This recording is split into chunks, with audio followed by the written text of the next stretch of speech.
Simba iliyopo chini ya meneja Dimitar Pantev. Klabu hiyo imeanza mapema hesabu za usajili wa dirisha dogo zikisalia siku 39 kabla ya dirisha kufunguliwa. Katika harakati hizo za kuligeukia dirisha dogo, kuna kiungo mmoja fundi ambaye hajaitumikia timu hiyo katika mechi yoyote ya mashindano kutokana na kuwa majeruhi, aliyewekwa mtu kati akipigiwa hesabu kutolewa kwa mkopo ili kupisha mashine mpya. Kwa mujibu wa taarifa, inaelezwa kuwa tayari Pantev amewasilisha ripoti ya awali iliyofanya Simba iingie sokoni mapema kusaka makipa wawili wapya, akiwemo mmoja wa kigeni kufuatia kuumia kwa Musa Penipeni Kamara, pia akitafuta kiungo mshambuliaji mbunifu.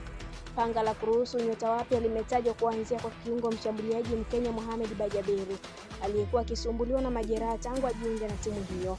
Chanzo kutoka ndani ya Simba kimeeleza kuwa maamuzi yaliyopo kwa sasa ni kumtoa kwa mkopo mchezaji huyo mwenye mkataba wa miaka 3 na tayari mazungumzo baina ya pande zote mbili yameanza. Bajaberi ni mchezaji mwenye kipaji, lakini bahati mbaya amekuwa akipata majeraha ya mara kwa mara. Tumejaribu kumpa muda arudi kwenye ubora, lakini bado hajafikia kiwango cha ushindani, kilisema chanzo hicho. Simba imekuwa ikitafuta njia bora ya kuhakikisha mchezaji huyo mwenye uwezo wa kucheza winga ya kushoto, kulia na hata namba 10 anapata muda wa kucheza zaidi, na mpango wa mkopo unaonekana kuwa suluhisho.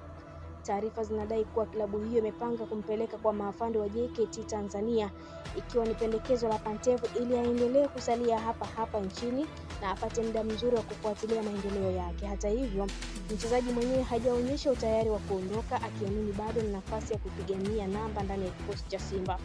Bajaberi hajakata tamaa, anaamini anaweza kurejea na kuonyesha thamani yake akiwa ndani ya Simba. Anataka kuendelea kupigania nafasi yake, kilisema chanzo cha karibu na mchezaji huyo. Kwa upande mwingine, viongozi wa Simba wanasema uamuzi huo ni sehemu ya mpango mpana wa kupunguza idadi ya wachezaji waliokuwa nje kwa muda mrefu bila mchango wa moja kwa moja kwenye kikosi. Wakati Simba ikijipanga kumtoa kwa mkopo, klabu mbalimbali zimeanza kuonyesha nia kumhitaji kiungo huyo. Miongoni mwazo ni pamoja na waajiri wake wa zamani Police Kenya. Kwa upande mwingine, TRA United inaongozwa na kocha Etienne Ndairaji ambaye aliwahi kufanya kazi na Bajaberi wakati huo wakiwa Polisi, nayo inatajwa kuvutiwa na mchezaji huyo ambaye kabla ya kutua Simba aliisaidia timu hiyo kutoa ubingwa wa ligi nchini Kenya, huku akifunga mabao 6 na assist 4.